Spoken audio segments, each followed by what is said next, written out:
individualism in America is a very weird thing. It's weird, it's not natural, et cetera, et cetera. That's why we have our suicide rates are so high. Right? Because people feel isolated. People feel like nobody cares about them. People feel like if I die, it's just on me, et cetera.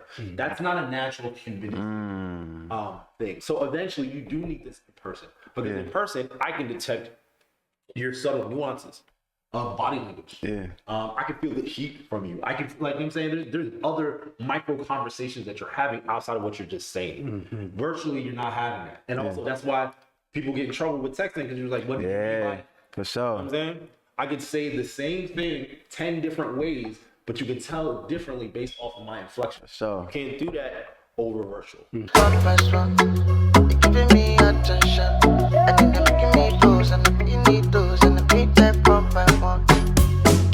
Welcome to the Pepper Soup Talk Show. My name is Aki. I'm here with my partner Sekou. And we got with us today the connector of all connectors.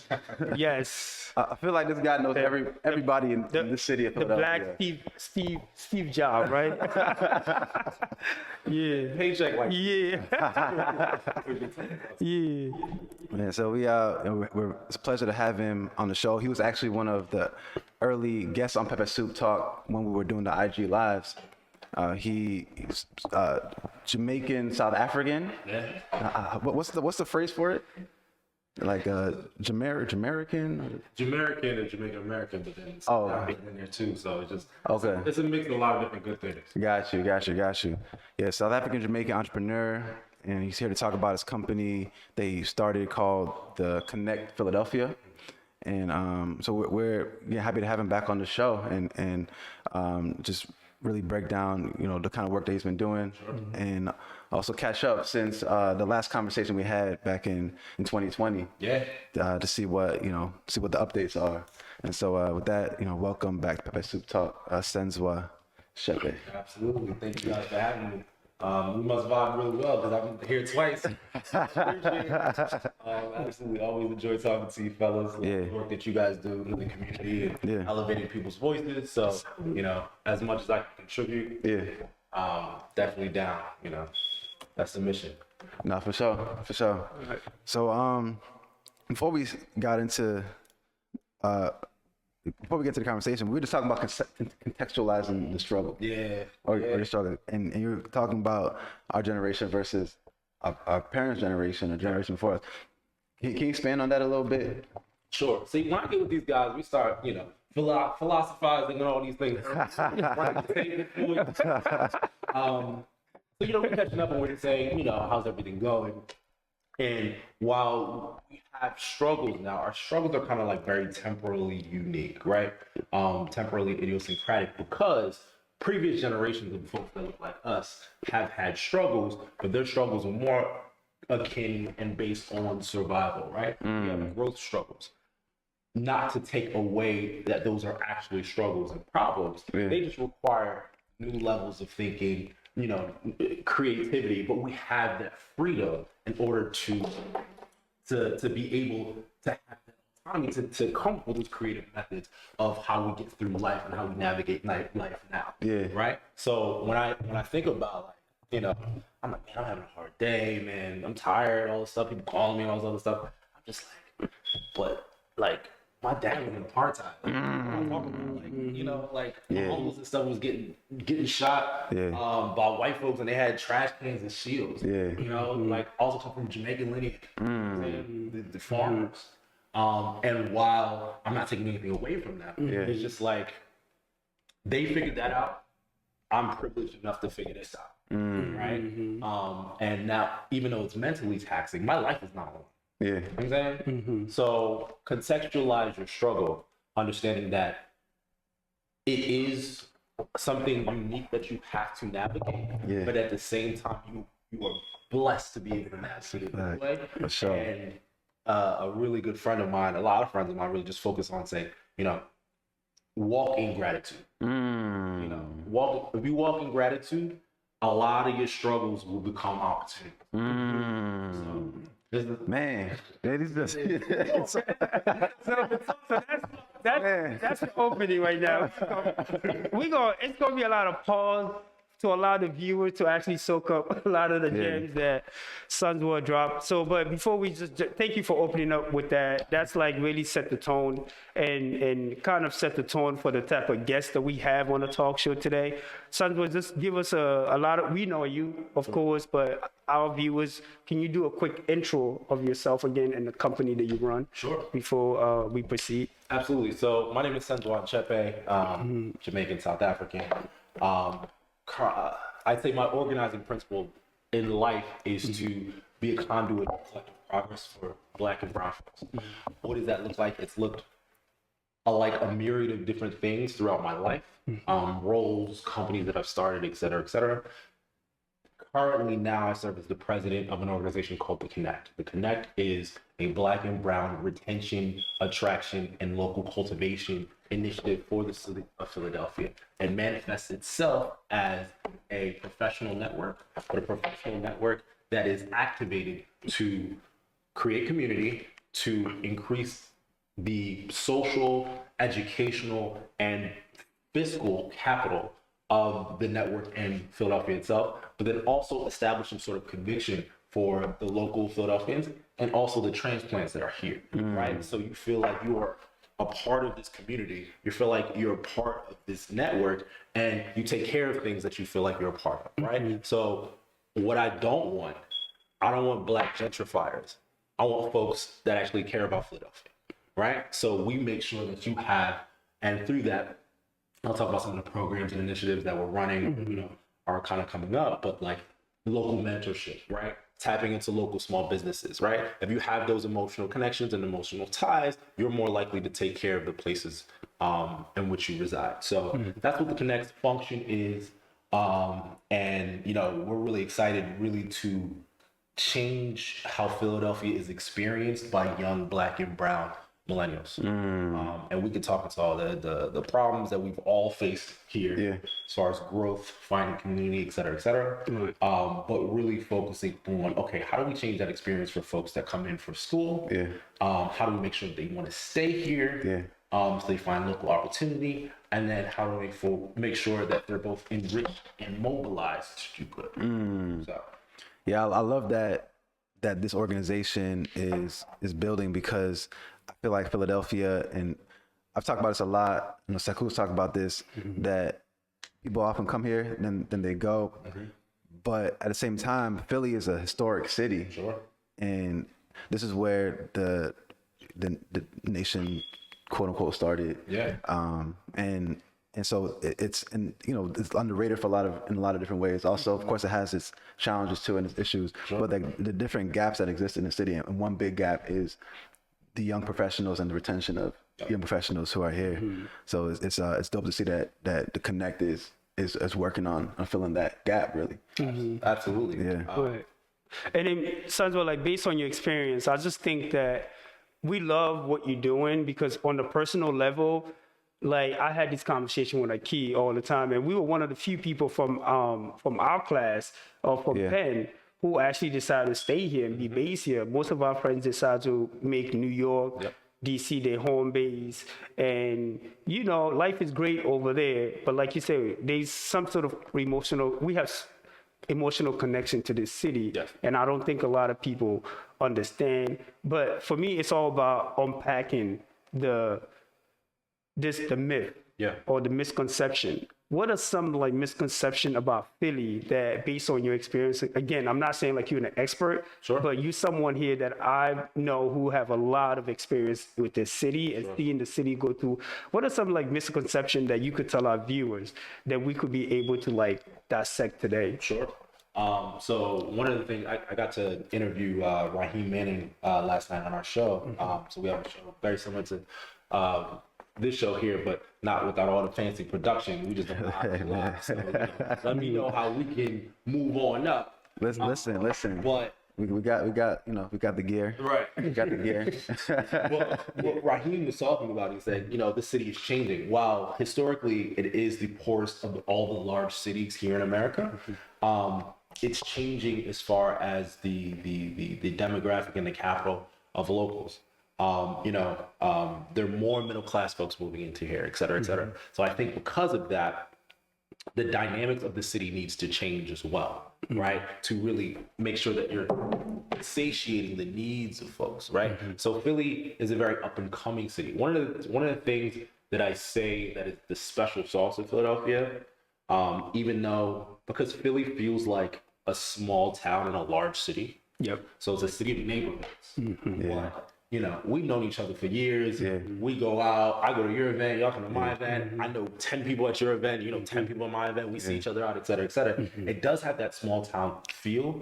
But with that, there's a very robust community. So sometimes when I go out, I feel like it's a family reunion, right? And one of the things that I noticed that a lot of my friends, when they go to these other cities in New York and DC, et cetera, the structure itself may support Black and brown professionals more because there are more, you know, bars to go to that will, you know, cater to us, you know, like downtown. There are more, you know, opportunities for small businesses, or, you know, the government is allocating X amount of dollars more, et cetera, et cetera. What they're missing is that community there. So they go out and they're like, oh, it's popping, it's lit. When they come back and they're just like, yo, I just miss all my friends, you know, that are here. Because the city has an opportunity gap of what it can be, we stick together more. So when I say the special sauce of Philly, is the special sauce is just like, you know, you really have time and energy to really create robust emotional connections with folks, as opposed to just being like, oh, that's my man, like he cool, I seen him out at the thing, yada yada yada. As opposed to like, no, okay, I see you out enough. Let's collaborate and build something together. You know, let's take a second, you know, for me to highlight on let me highlight you on my brand, you know, and vice versa. Because we understand that we need to band together in order to get things done here. Right. As opposed to a city that it's like everything is kind of being fed to you. So you don't have those intricate emotional connections that you have here in Philadelphia. So I think the secret sauce of Philly is one, the people and how deep the community kind of overlaps. And that makes it feel so much more like home. Like sometimes I walk around and I feel like it's college again. I'm like, oh, this person lives here, this person lives here, this person lives here, this person dark, you know what I'm saying? And we all remember that feel, and that feels great. You know what I'm saying? Because all your people were there. You know, in a DC or especially like in New York, is huge. So, you know, you lose that sense of community. And community essentially is love, right? Like that's what essentially what we're all looking for. You know, love, acceptance, being able to be seen, all these other things. So these are things that are sufficient and necessary for folks to continue to survive. So, you know, you lose that sometimes in these really large cities that, you know, are just like, it's popping. But what does popping do? Right. You know what I'm saying? Is that just a hedonistic term for you to like, I had a good time, I'm messing with a girl, yada yada? Or it's like, yo, I made a really good connection with somebody, we're about to go work on something. And Philly provides us that opportunity because it has that boom. Right?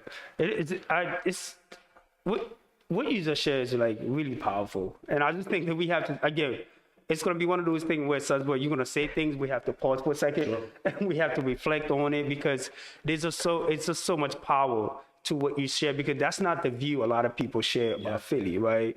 And most of the time people just look at it from like economic standpoint or like status standpoint, but this genuine connection that you're talking about, right? A lot of people don't come to this understanding of the city, right? But also I just feel like sometimes because of this bond that people feel in Philly is also what makes like the outsider feel a little bit like, man, can I actually join the tribe? Because it's kind of, I feel like based on my experience and what you share with me, like, you know, correcting me if I'm wrong, it just sounds to me that Philly's very tribal. It can be. It can't, right? But it just feels like when you have this emotional bond with people, because they feel like they know you, but when somebody new comes, it's just kind of hard to like allow that person in the circle. Do you notice the same thing? And then how can we really break that barrier? And that's what the Connect's for. Literally the whole job. Perfect segue. You good at your job. You know, just The Connect is supposed to be the intermediary organization for you to find your tribe in Philly. So when you first go to our website, it says find your tribe. Right? Yeah. And you know, I'm blessed enough. We're all blessed enough to have kind of robust connections here. Yeah. So like you can, you know, I can call up Mike, I can call up all these other folks and blah blah blah. And be like, yo, I just want to sit down and talk. You know what I'm saying? And I know you have, you know, a robust skill set and history in which I can just sit and talk to you and get some advice, right? Yeah. A lot of people don't have access to that because they go to work and they go home. Right. The Connect is your intermediary organization, your facilitatory organization to find and curate and craft your own tribe. And we're doing that a bunch of different ways. One, with our, you know, we're having monthly or bi-monthly events. Yeah. In which, it's a feel-good networking event. A feel-good, you come through, you know what I'm saying? The music is music that you like, but it's not too loud, and it's not a party, because you can't talk to nobody at a party. Yeah. All right? I want you to meet someone, and I want you to talk to them. And I want you to be like, oh, this is, you know, I can collaborate with this person, or this person is cool, et cetera, et cetera. Yeah. At our last event, you know, a couple of folks came through, and I was just like, actually, this is great, because this is the person I was thinking about connecting you with. Boom. Yeah. Now people are out here making money together, right? So you can come to the Connect, and we plug you in. That is the entire reason. And what we're doing now, so one, through our larger event. Two, we're also creating these mastermind groups. So for folks that have specific industry interests, you know, we're creating groups for you to hop on a free mastermind with an industry professional once a month, and you can hear from them, you can ask them questions, et cetera, but you can build that community around that specific topic. Community is built around things. A lot of communities built around being Black. Yeah. That's, you know, that's a culturally relevant topic, or whatever your culture is. So if it's, you know, if it's West African culture, if it's South African culture, if it's East African culture, et cetera, et cetera. But community also is built around interest, right? So if you add that extra layer of being Black in X amount of space, and then being Black and a woman in X amount of space, right? You give people more layers of familiarity and interest, then, you know, you naturally create a stronger bond. Yeah. And sometimes people want the smaller kind of those smaller groups within a larger sphere. You know, like more like intimate type of, because that's when the real connection right. Like you can come to a large networking event, but you're eventually going to just craft your smaller tribe. Well, let me show you all these different tribes. So the first one is going to be our real estate mastermind that actually starts tomorrow. And everything's gonna be a month.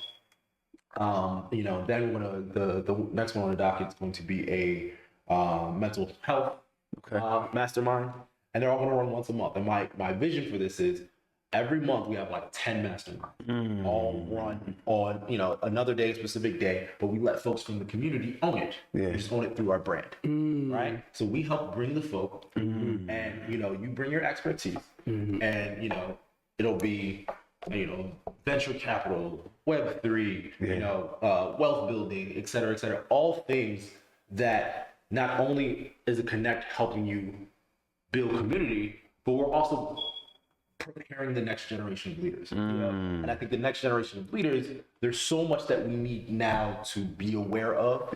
And we have to be very intentional and have a low barrier to entry for folks to get this specific information. Because it is withheld from us, and I think that there just needs to be a little bit more intentionality. A little bit more intentionality. Just like, all right, cool. You know, you can join this. You can have the fun community and learn this types of information. You know, and then the Connect can also from there help you get another job. Right. It's like we're creating pipelines of access to local companies and national companies in order for folks to accelerate in their careers that way. So we have, like I said, just think of the Connect as a web, right? But in the middle of the web, we're cultivating that community, we're upskilling the community, we're making sure that you have access to what you need, including fun. But then if you want to go and be a part of National Black MBA, boom, I can, you know, I'll hit up Sierra and be like, you know, we have prospective new members. Right? If you want to go to a one Jollof event, I'm gonna hit you guys up, you know, et cetera, et cetera. In order for folks to both feel like they have a large identity and a small Yeah.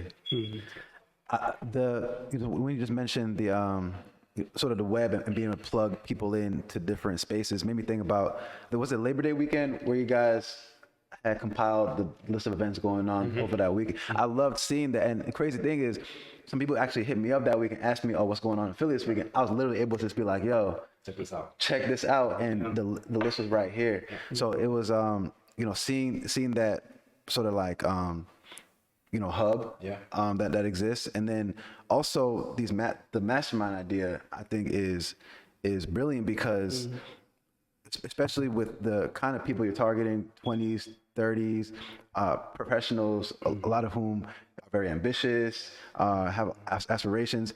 The kind of topics people want to connect on, or the way people want to connect, is through what they're most interested in. And so, of course, people turn up. You're going to go out, you're going to do your thing, but it's also the career-wise, or even just like interest-wise. Like people have like very specific interests, like real estate. Yeah. You mentioned VC, Web3, these different spaces where a lot of times the way people end up building their relationships and community is through these avenues. Yeah. And so, I think that seeing those masterminds kind of come about is that's a very dope idea. Right. Yeah. And I just love the concept of like, it's kind of like, sometimes it's not what you get, it's what you walk away with.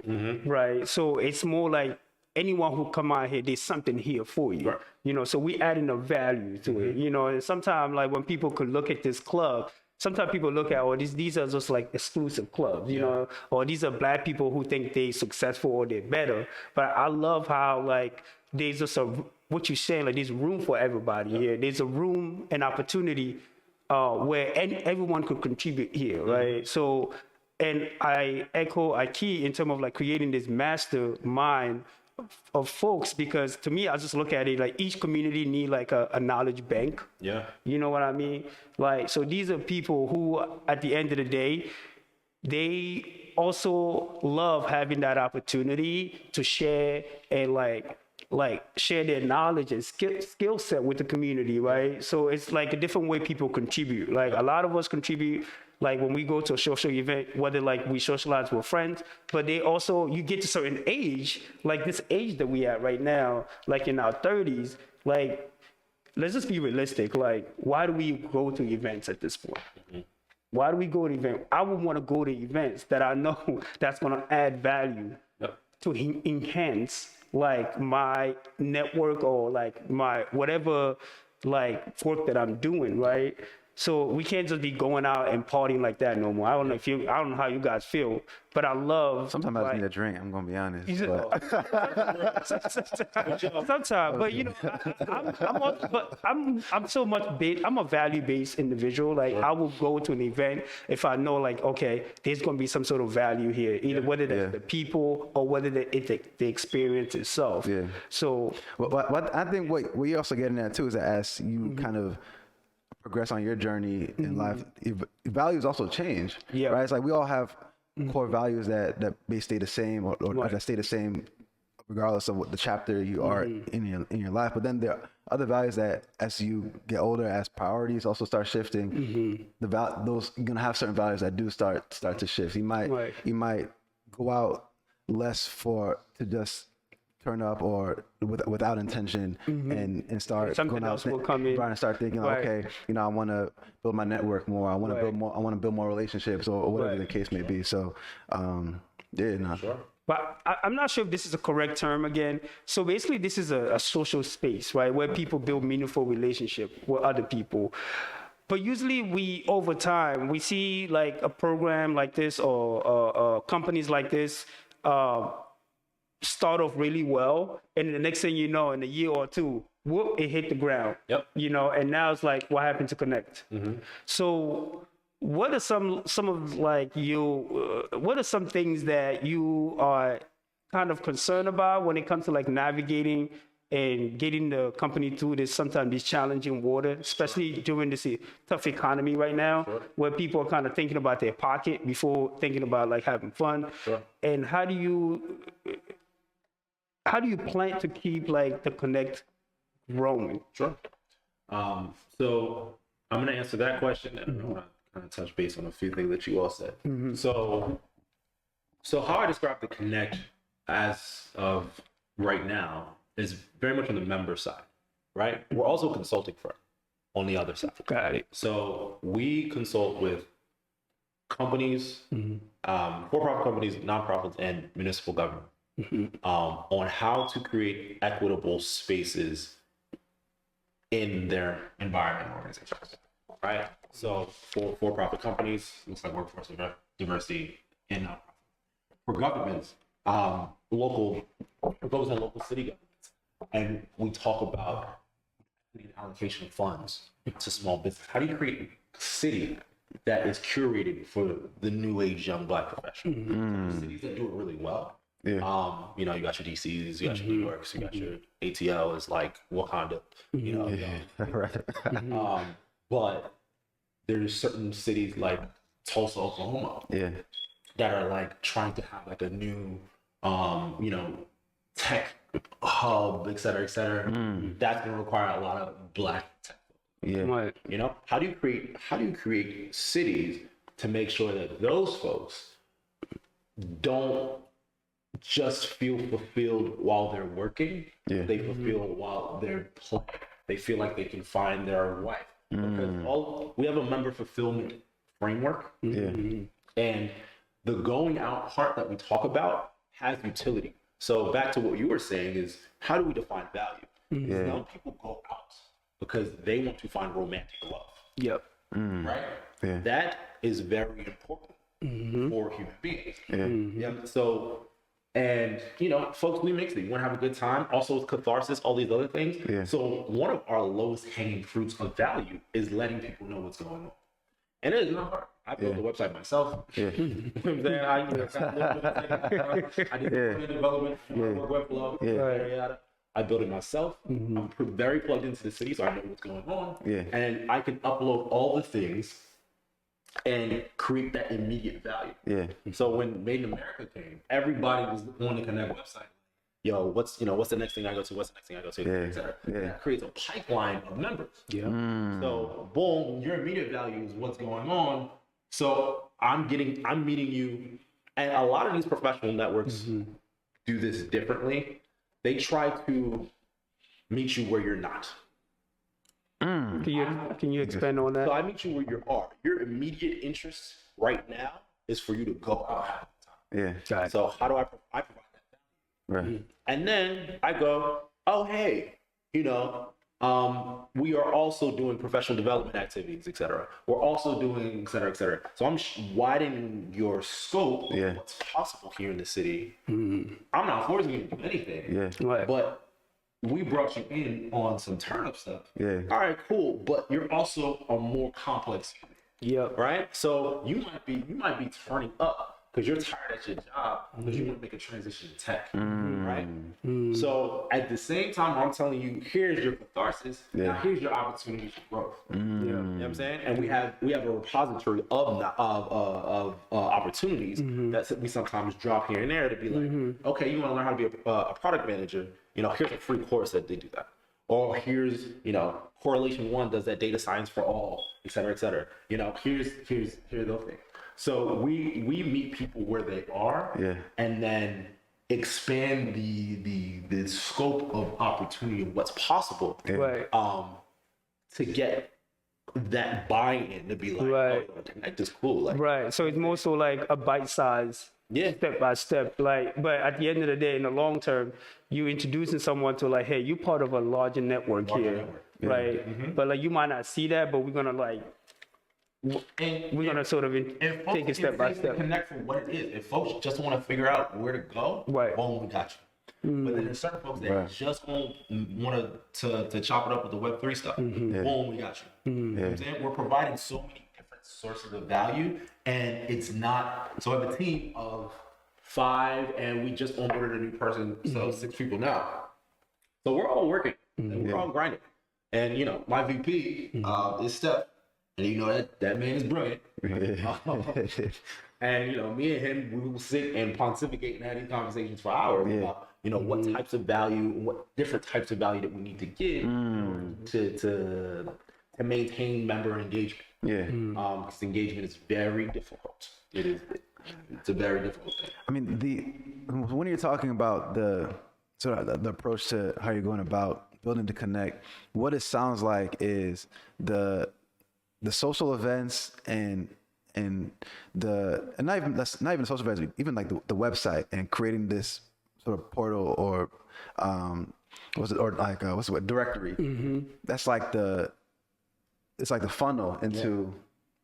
So it's like you can stay at that service level, or you can kind of go deeper into that funnel to learn more about like everything that the Connect has to offer. And I like it. Yeah. I like it. Yeah.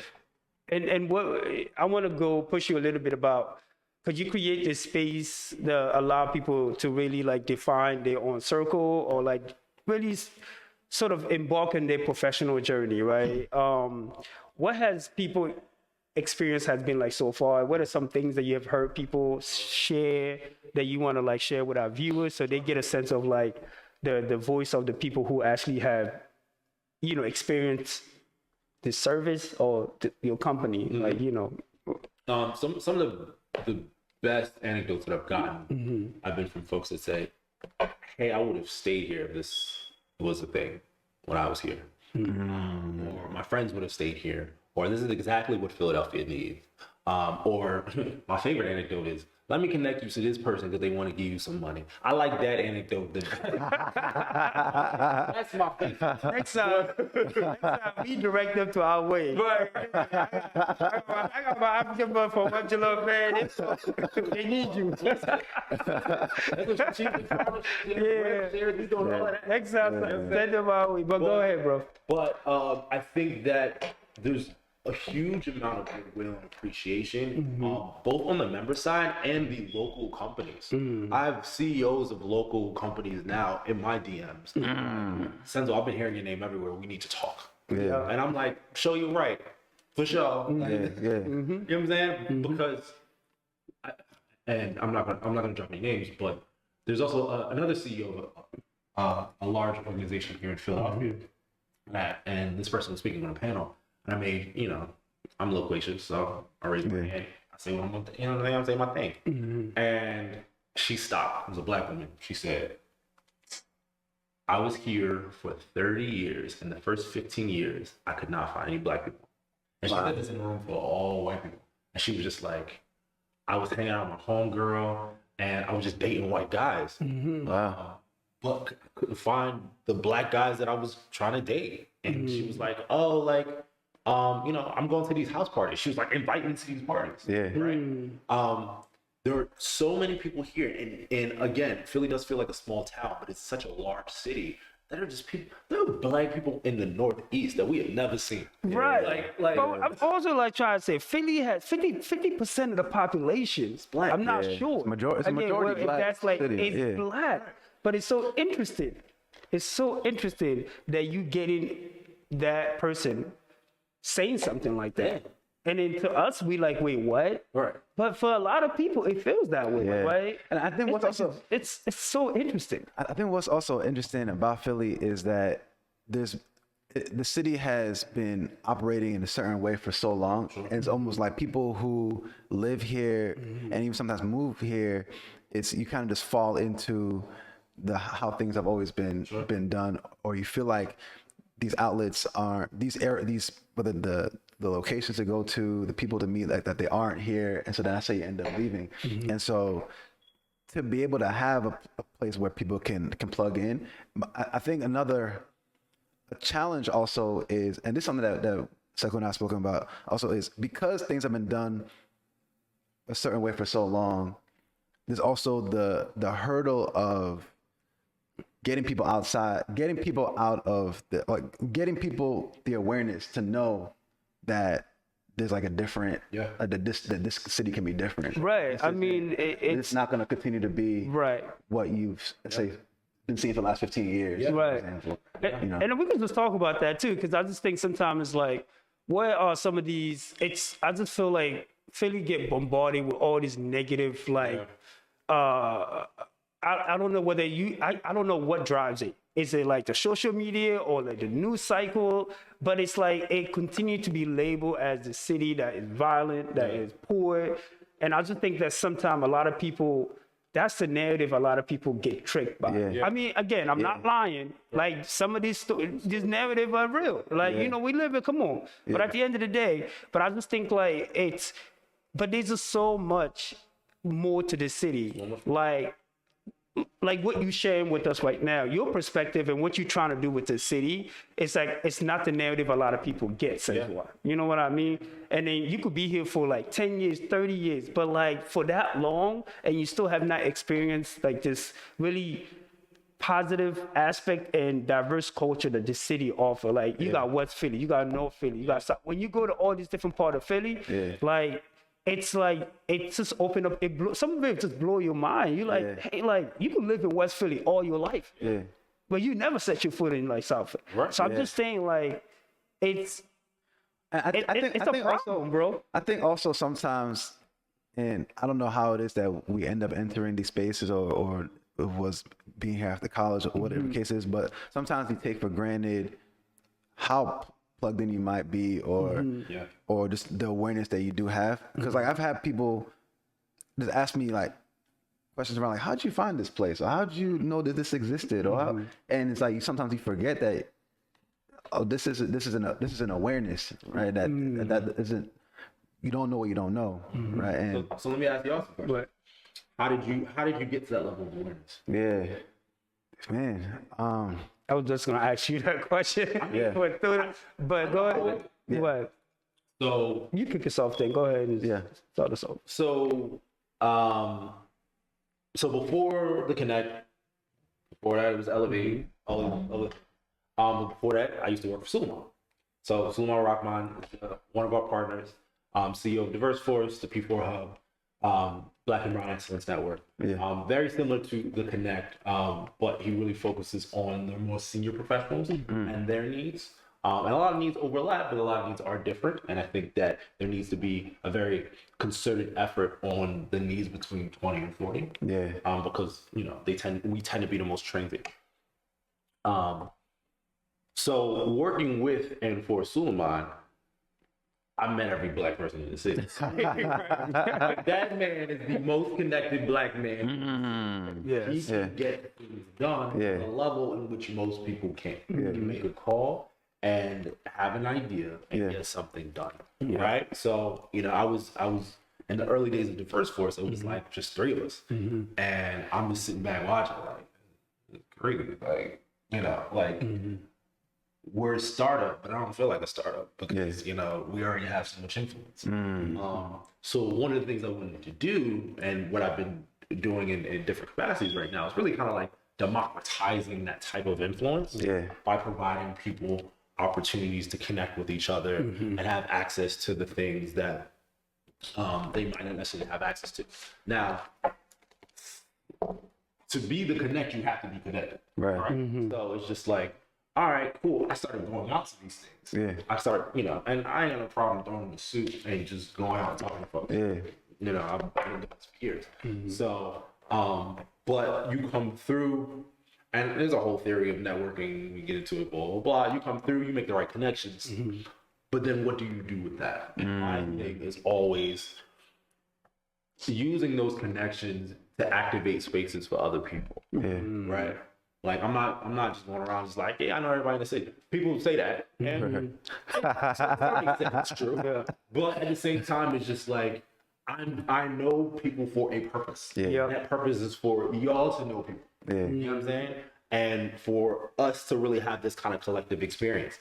But like, you had to really, when I first got here, I didn't know where the Black professionals were. I had to hit up one of my friends who were also working for Suleiman, and she was like, no. Philly's an event-based city, so you can't just go to a place like Ozio in DC or Marvin, you know, Amsterdam, all these other places, blah, blah, blah. You have to follow where the DJs are. You have to follow the promotions. You have to follow, et cetera, because you know they're going to curate and bring out those types of people. I was like, never heard of this. That's crazy. Cool, let me plug in. So when I plug in, and you go to spaces, and you start adding value to those spaces. Once you come back, boom, that's how you start getting in the know. But that's that's the way I had to do it. Yeah. And you know, it's hard, especially for people who are not as gregarious as I am. A lot of people are naturally introverted, but still want that connection, still want that family. Yeah. So it's just like my job now is to facilitate for those people. Right. Shenzi, once again, appreciate you, brother. Absolutely. I mean, we're talking about some really great stuff here, right? Yeah. And I hope like the viewers really understand where we're really going with this, because we really talking about the power of human connection here, but we also talking about like a sense of community here. Like you go through several phases in your life. When you're young, you just want to be young and wild, right? But then you get to like your 30, like your community matters. Sure. Like your circle matters. And there's a lot of stuff that you want to do, but if you have a strong circle of friends, like you could do anything. Because a lot of the stuff that you want to do, a lot of these big CEO company that run success, a lot of them started their company with friends that they know. But like friends that they know are able to elevate their idea and make that connections, right? And I just feel like people talk a lot of this concept of, oh, we live in a social media age. Right. And like now I could just connect with somebody on the social media. I don't need to have this in-person connection. Like, what's your thoughts on that? Do you still think like this, you know, there's a meaning behind this? And I don't think the social media or this whole virtual reality that's going on is ever going to change this. But I also believe like by the time we get a certain age, it's important to have a network of people that are able to support you, both personally and professionally, right? And I just think when we're young, this is the message that a lot of us miss, right? Can you expand on that a little bit? So two things. One, you asked about in-person versus virtual. So let me give you a case study. Case study is pandemic. How tired were we of Zoom? Man. And Zoom. Oh man. I don't know about you guys, but you know, I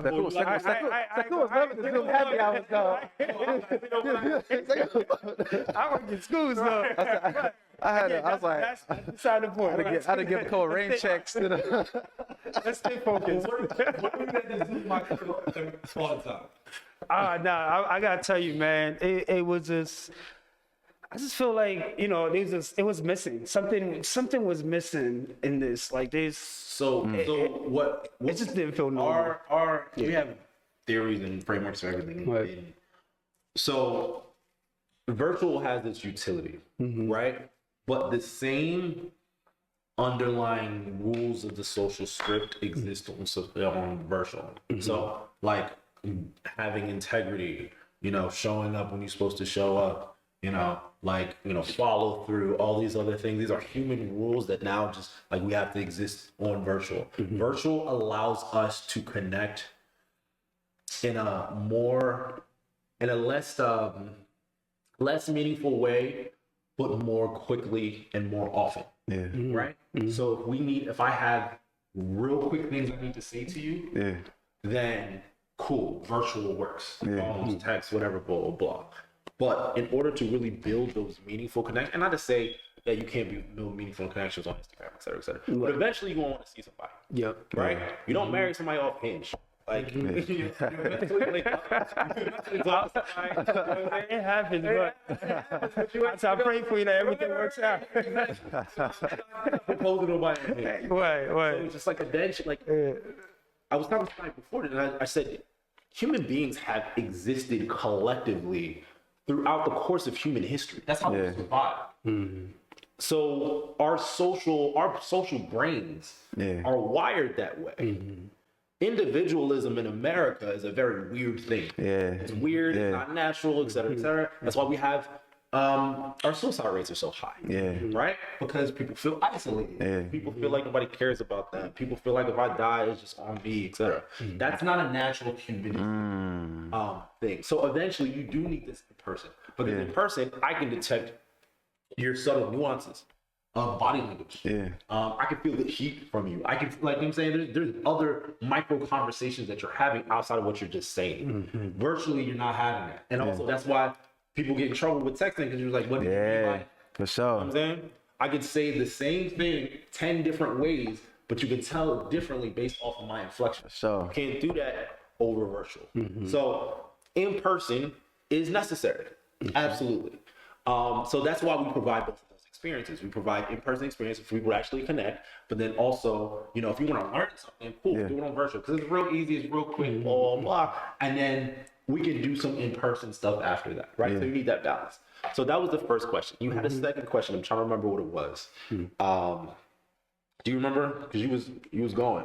And I was on the road, but you know, but I think first I just wanted to push you a little bit to really draw the difference between like this virtual experience versus the real experience, right? But the second phase of this too is like, you know, when you're part of the connect, now you're building this network. Like, can you expand on it? Like, why is that important though? Like, I just want to emphasize, like, we know it is, but like, can you just like enlighten our viewers? Like, you know, there's this concept like, you know, I don't need no new friends, or I don't need to grow myself. But I don't know what people be talking about. You know, what benefits do some people have that you notice who have a strong network of like friends and how that has like impacted their lives? So I'm going to say the old adage. Everybody says your network is your network. We've heard it 1,000 times. The only reason I'm saying it again is because it's true. It's very true. 85% of folks get new jobs through referrals. You don't know nobody. And not if you don't know nobody. If people don't trust the work that you do, then you will not get a leg up in life because people cannot vouch for you. When I step into a room, I don't like to talk. I talk about what I do for a specific reason. I'm not boastful. I'm actually very chill, unless I'm turning up and some Afrobeats going on, and you know. But I let other people talk for me. They be like, yo, you know, Senz, that's the guy you need to connect with, blah, blah, blah. And then I'm like, so how you doing? Senz, blah, blah, blah. This is what we do. This is how I get you plugged in, right? But the only reason why people talk about me like that is because they know the good work that I can do. vouch for, right? You know what I'm saying? You don't have folks that vouch for you. You don't have nothing. Because you show up and you pull up by yourself, like, yeah, I do. You've been to a party, blah, blah, and you're this loud guy. You know, none of the brands match. When he pulling up, he flashing money around that he probably just got from. You talking about our Nigerian brothers here. Don't look You talking about the Nigerian brothers? You know what that comment tells me? I think Senzwa's talking about your people here, man. Check your people, bro. I think Sekou is saying Guinea needs some love. We need to show Guinea a little bit more love. We got you, brother. We got you. We ain't got much. That's what we got to do. South Africa over here, man. Yeah, so you're repping hard though. They too flashy. Putting Guinea on the map. But I'm saying all this thing. I ain't gonna start. Don't worry. Y'all not talking about. But we Switzerland over here. But so I'm saying that to imagine the archetype of the boastful guy. Who shows up like, yeah, you know, my Lambo parked outside and he rented. You know what I'm saying? Or like, you know, I got a shorty, but I'm trying to see what's up with these joints. Like those guys who just be talking. I hate people. You know what I'm saying? Let your worth, your value is shown in your behavior. And if you have to narrate your value, that shows me that you're either insecure about your value or you don't have it. So you gotta try to convince people of it.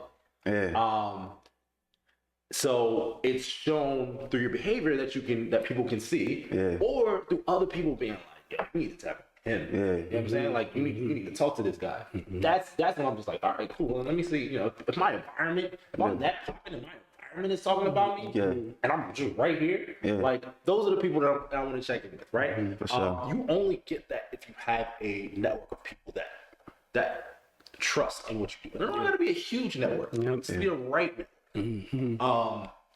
And it all depends on your goals, right? You don't need to know everybody. You just need to know the right people. So I think that in order for you to, and there's just so many people who don't have nearly as sophisticated skill sets that we have, that have the right networks, that are making like so much more money, or have so much more access just because the right person said, "Hey, put that person." Yeah. And most of them people tend to be white. So it's just like, how do we create those networks for ourselves? Now, I'm a mechanic. So the thing about the Connect is we are inclusive, but we are excellent. Yeah. As a standard. Can you say that again? We are inclusive, but we're excellent. Right? We strive for excellence, but we are also strive for inclusion with our network. Yeah. There are a lot of organizations out there that equate excellence with exclusive. You know what I'm saying? You can't come in here unless you got A, B, or C degree. You can't come in here unless your parents go to Martha's Vineyard every year. You can't come in here unless you was in Jack and Jill. Listen, I grew up in Philadelphia. I went to every single school under the sun. I got beat up in private schools. In public schools. I went to African-centered private schools for 2 years.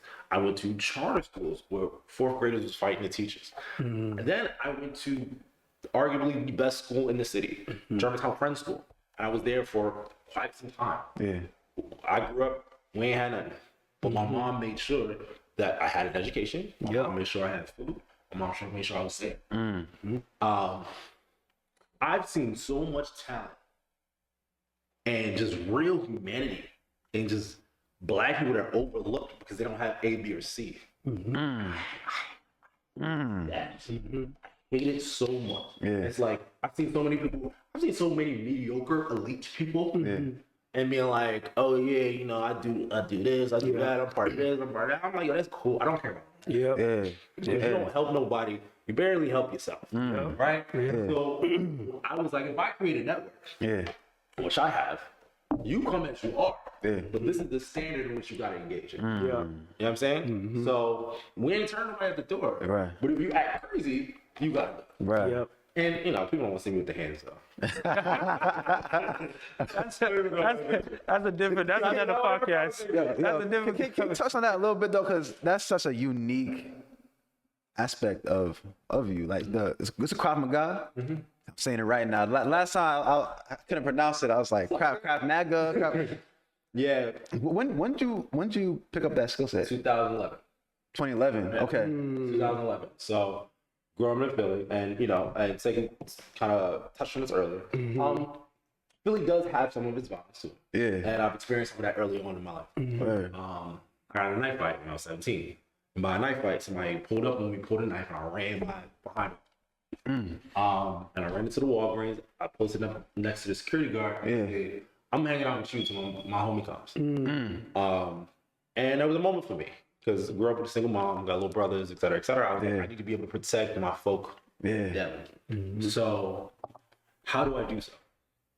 I went to GW out in DC, and there were studios. And so I started with boxing, got a Muay Thai. And I've been, training boxing and Muay Thai at the same time for a while. But I was like, yo, I need something like if somebody pulls out a knife, if somebody pulls out a gun, I need to be able to do something about this, right? Because I like prepared black men. You know what I'm saying? Like preparing for I need to be prepared for what's going on. I hang around a lot of women. I hang around a lot of pretty women. I need to be able to hold it down because people act crazy. That's just a real thing. No, that's a fact. You know what I'm saying? So it's just like, all right, cool. So let me figure out what's going on. So I started training in Krav, fell in love with it. It really taught me, it taught me a myriad of lessons. One, address the immediate danger. And I think that's something in life. Whatever is what's the most pressing immediate thing, you probably should address that and address it now. In the self-defense world, it's like if somebody's choking you, you don't punch them in the stomach. You address the immediate danger. Get that hand off your neck. Right? That's the first thing. Then another principle we have is a simultaneous counter, or counter as soon as you can. So address the immediate danger. Boom, hit them with something to knock off their framework, their predatory, and then beat them down until they're done. What you got to do all of this in 5 seconds, because he might have friends, or he might have weapons, or he might have friends with weapons, or he might take you down to the ground, and then it gets real complicated. Right? So some of those principles I've learned, influenced my life. And I think that, and also you kind of walk with a different swag. Like, you know, you can handle business if you want to. Most people don't see that about me because I don't come off like that at all. Right. And Krav Maga, it's focused on self-defense too, right? Can you, just for our audience, can you just talk a little bit about what exactly Krav Maga is? Sure. And how long did it take you to develop the skill set? So Krav Maga is Israeli it came out of Israeli military. This guy back in the 40s under Nazi occupation was like, he was a boxer, he was a wrestler. He was like, listen, we got to create a more robust system because these two things aren't just going to work. I can't box my way out of a knife fight. I can't wrestle my way out of a knife. But let me figure out, you know, things that really address these specific needs. So that kind of turned into the system in which they train the Israeli military. But it's an amalgam of a whole bunch of different things. It's boxing, it's wrestling, it's Muay Thai, it's jiu-jitsu, it's, you know, knife defense, it's combative, it's gun defense, it's all these things, and it presents a specific package so it's like a summary of what you see in the street. So you're not a specialist in any of those things. You're a generalist in violence, or you're a specialist in violence. You're a generalist in combat sports. That makes sense? So I can go to a boxing gym and handle myself really well. I go to a Muay Thai gym and handle myself very well. I actually recently got to spar with the best Muay Thai guy in the world. Wow. He whooped my ass a little bit. For sure. He got like 5'6". It's always, He's like 42. You got humble a little bit. For sure. But fighting also makes you humble. Right. Like y'all see me out. Like I could be cocky if I wanted. I'm not that person. But you know why? Because I actively fight people. It's different. Going to an MMA gym or a boxing gym or whatever will make you the humblest person in the day. You can't walk around with an attitude like I'm gonna try to all you. Because this little white guy who weighs 135 pounds is going to throw you on your behind. Man. That you would never see. Oh man. Yeah, I learned that real quick when I was in high school. I was like football size with all muscles and stuff like this, and there was a little white kid just standing there. He was a wrestler, and I was like, listen, I'm this here. I could take you down. And he looked at, and he did it for a reason. I'm like, wait, what? I'm like twice as your size. Like, what are you talking about? I play football. Like, I'm the captain of the football team. And he's like, I could take you down. I'm like, go ahead. It took like 30 seconds for him to just like wrap me up. I couldn't breathe, bro. I could not breathe. So yeah, man. It's all about I'm glad that you're sharing this with us because those kind of skill set, but also like those people, like I happen to be some of the most humble individual, unless like you really, really tried them. Right. And that might be the last time you ever try somebody.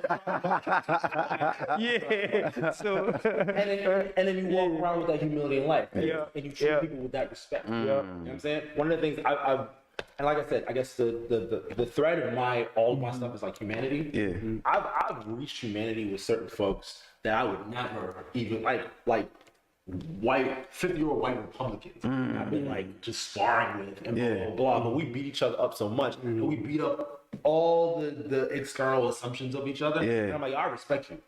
I just knocked you out and you still are fighting me. You know what I'm saying? That's a different level of humanity. As you throw away all these preconceived notions and you're like, damn, you got a good one, boom. With you. Now we can't talk politics because you're gonna say something crazy, and we have to go in there again. But at the same time, it's like it's how do you take those lessons and try to connect with it? And I do that within it. Right? I treat everyone like there's someone worth talking to. And most of the time they're trying to talk to me like, oh, you're so great, you do all these other things, thank you. And I'm like, oh, I appreciate that, cool, but like. What you need to do, like what you got going on, how can I help type thing. It's like a how can I help problem solving method. Wow. And it comes from that same humility of, you know, being in there throwing hands with people. Right. So Senzwa, we appreciate your vulnerability, bro. Like I just feel like as someone who's just listening, if you're not like convinced enough to really understand what Connect is about, because it's much more than just a social space, but it just sounds to me like this is something that's very personal to you. Sure. And just the love that you pour into this company, you know, your why, it's just really inspiring. And lastly, like, I appreciate you for your active service, because I just think that sometimes we undermine that you just doing this because you want to continue to build and help your community, right? So I applaud you for that, having that sense of service, because I just feel like that's what we need in our community. Like, we need people to continue to take their personal experience and translate it into something that's beneficial to the community. And I feel like you're an epitome of that. So I hope like people really take a lot, soak up a lot of the knowledge and experience that you shared with us today, and hopefully, like, you know, they'll become part of the Connect, because I just think this is something this is really cool, bro. It's really cool, and I appreciate it. I really appreciate your work, like, for real. For people who want to tap into the Connect, what is the best first step to take for them to learn more, or just how would you recommend people creating that entry point for themselves? There are two access points. One, to get on our newsletter. One, through our website. So www.theconnect.pro, like professional, pro. There you can see everything from what we do, how we do it, our team, the event calendar if you want to see what's going on. We have jobs posted on there now. So if you guys are looking for new roles. And then we also have, for employers, we have like our for employers page as well. So nice. Employers are looking for DI consulting, event marketing, you know, event help, et cetera, recruitment events, these things that you can access that through there. I guess our second biggest channel is our Instagram handle. So our Instagram is the Connect PHL. And one of the things I didn't say is that the Connect is going to be nationwide. So we're going to activate, I guess I said that with the consulting piece, but the networking piece is also going to be nationwide as well. So the next stop we're going to have is Connect DC. Okay. Because Steph is in DC. So he's going to kind of head that area. But I kind of want to bring, and every city looks different, right? So some of the things that work with the Connect here in Philly probably not going to work in DC. But you know, there's always that value in collaboration. Always that value in connection. If we can tap in and just figure out what the specific needs of the environment are, we can make it work there. You come out to the city. Eventually, you know, coming to a city near you. So, you know, look out. And, you know, I think just the brand name of the Connect itself speaks for itself. For sure. This is what we're doing. So Connect PHL at Instagram, the Connect at the Connect.pro on website, and then we also do have a LinkedIn page as well. So if you just type in the Connect, boom, or you can just find my LinkedIn page, Senzwa Ntshepe, Senzwa Ntshepe. Come holler at me. I will be very happy to talk to anybody. So I got one more question for you. We like to ask this to all our guests come on the show. Right. So we know that you've been around different cultures and whatnot. Nigerian or Ghanaian jollof? Ooh, listen. Shandra, listen here, bro. Let me think about how many friends I got in Nigeria. How many friends? Let me think about where the exit is. Don't forget Senegalese jollof too. You know, I gotta put my little francophone country in there. All right. How about this? Can I just say, Jamaican rice and peas? It's the best rice of all time. I don't know what y'all talking about, but if I had to choose, I'm gonna have to go to Nigeria. I will say I had more of it, so I'm a little biased. Okay. So I need to have more different types of jollof. Like to really compare. But with my bias, I have to go to Nigeria. We're gonna start tallying this up. We gotta start tallying this up. I also think at the end of the day we should have like Nigerian flag. The flag we just gonna like have you win. For this race, you know, Nigeria won. Nigeria won. So little Jamaican.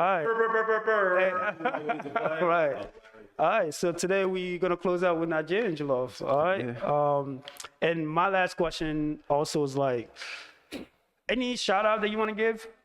Oh, first of all, shout out to y'all. Oh, Appreciate you. thank you. You wouldn't expect that.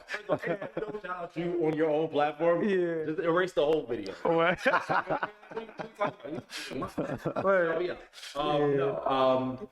What well, first of all, I've seen how you guys have grown, and the value that you also give to the community, and it's inspirational. Being a second time show participant. I appreciate the continuity. I appreciate you giving spotlights to folks to really talk about what they do. You've done 50, 60 of these at this point in time. And every time you post somebody, I'm like, oh, you got this person, you got Butcher, you got DJ, you got these other people, you got them. I'm like, this is what we do. And when I started putting this on, I didn't think about purpose suit talk show. But then when I started doing it, I was like, hey, that's exactly the thing. We're gonna have different people, so I think that's one as far as the content side and giving folks a voice. And the second side is, what you all do with One Jollof, you curate that community as well, right? So as much as you are giving me my flowers, I give you yours. Appreciate it. Appreciate that. Thank you. We need intentional organizations like One Jollof. We need intentional organizations like Connect, For sure. like Black and Brightson's Network, like National Black and all these other folks. And my job with Connect is to really make sure that we're all talking to each other. And we have these collaborative efforts, because our last Connect event, mad Africans just pulled up to our and I was like, oh, so like, are y'all going to One Jollof? They were like, I never heard of it. I said, it's like 15 of y'all. Just pulled up to the, like, what are we talking about? So we need to, if I have any value that can work with y'all, we need to be sharing this. Yes, absolutely. Definitely. Shout out to you guys. Who else? Shout out to our partners, again, Suleiman Rockman, Black and Brown Excellence Network, P4 Hub, and Diverse Force. We do a lot of really good work, especially around the 110 Project, giving 1 million Black people living family-sustaining wages through their pipelines of access to opportunities, even if you don't have a degree. If you could get Suleiman back on and talk about that, because that's very transformative. And they're the Philadelphia kind of hub. Him and Shane Nelson. Oh, is it an MD? He's MD at he's for P4 Hub. Right? Yeah. Okay, I thought you said medical doctor. Oh no. Oh yeah. Shane's brilliant. Shane's one of my favorite people. Yeah, I was I may have mentioned like I was I used to go to P4 Hub a lot at the beginning of the year. And I was able to meet Shane a couple of times. He had a lot of just great things to say. I have nothing but great things to say about Shane and his wife Taylor. Shout out to those folks. Shout out to we're building a bunch of partnerships with like Campus Philly, like Visit Philadelphia, all these other places. They're excited. So shout out to them and the work that they've been doing. Shout out to all these Black-owned organizations. These professional, industry specific professional networks, NABA, National Black MBA, NSB, National Sales Network, Next Philadelphia, Richie is doing her thing over there. Who else? I mean, shout out to everybody who's using their skill set, their knowledge, their network, their expertise to make whatever community they have around them better. Because like that's really what we're here for. That's what I think. That's our purpose. That's our purpose. Right? We can aggregate all the chips that we got for ourselves. And if you are not helping other people, then I can only respect you that much. Because it's just like, then why you here for? What are you here for? Right. Like, I don't talk to me. That's good, man. So all right. That's it. Appreciate you, Senzwa. It was a pleasure having you back, man. It was fun, man. I hope you had a lot of fun as much as we did. Oh, absolutely. We look forward to working with you more. The Connect Philly. So again, I think at the end of the day, like We love the work that you're doing. We hope like our viewer will check you out. Yeah. And you're also a very cool person to hang out with.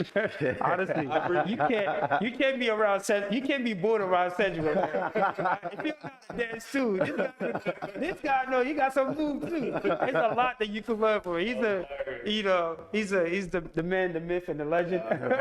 The way it goes. But let's just close out with this part. One word that describes Philly. Philly? One word.